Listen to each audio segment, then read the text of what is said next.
In this video, I will show you 5 dishes that I recently made, including seafood, poultry, beef, lamb, and also a Cantonese soup. And I will break down step by step for you so you can successfully replicate these dishes.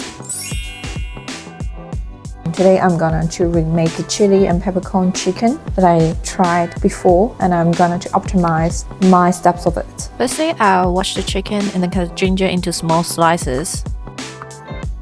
And then I'm going to turn off my heat and then use the cold water and the ginger and the washed chicken to boil it.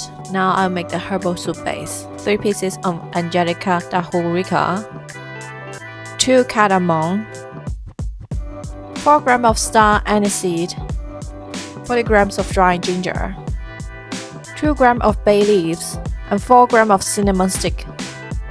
I use a boiled water to cook the chicken and the herbal together for 40 minutes. Now the chicken is ready, and then I put it over for a wok and then let it rest for a bit because it would be very hot if I rub it by hand. So in this time I'm going to make the vegetable, which I chopped the cucumber into thin slices, so in order to cook it in the soup that boiled the chicken, which will make it very delicious. Then I cut the onion into thin slices and started to rip the chicken off. I remember to let it really cool down because when I try to rip it, it's still very hot, so I end up using chopsticks to mix everything together. As for condiment, I add Sichuan peppercorn oil and some salt and a chili oil that I like, and then mix everything together. And now that's done, it's really delicious. We end up finished this whole thing. The weather is getting cooler in Australia, so we decided to cook the super viral Cantonese herbal chicken pot. For the herbs, we got dry hairy figs, soya bean, pudding, dry tangerine peels, date, and ginger. Then we soak all these herbs for an hour before adding water and simmer for another hour to build a broth base.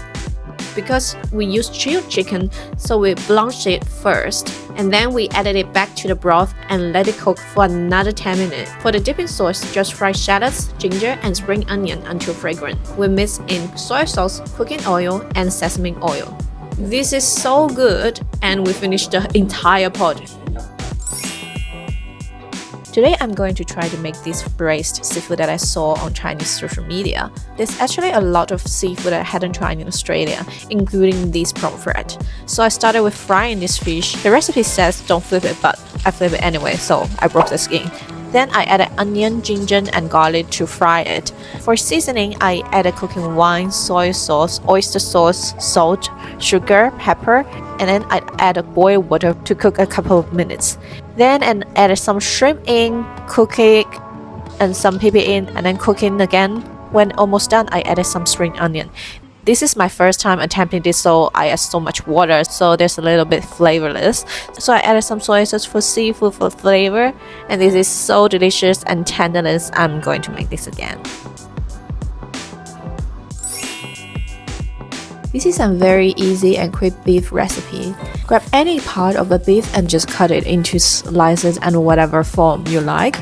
And for marinade, I use the egg yolk, soda, salt, soy sauce, and cooking wine, and some oil. After heating the wok, I fry the beef. For flavor, I added dark soy sauce for red cooking, oyster sauce, ketchup, Worcestershire sauce, black pepper, and then fry everything together.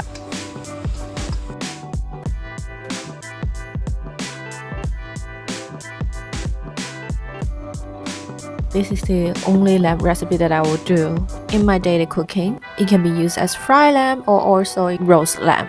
Today I'm going to fry the lamb, so I'm cutting lambs into small pieces. And then I cut the green capsicum for flavor and coloring. Then I chop the ginger into thin slices and then put it in the water and really squeeze it.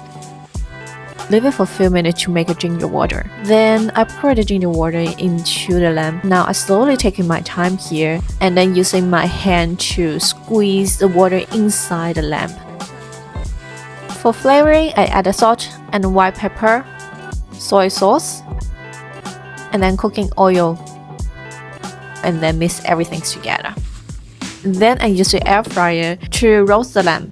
After roasting it for 20 minutes, I heat a wok and then add cumin seed to fry it for flavor. And then I put the lamb and capsicum back to fry everything together.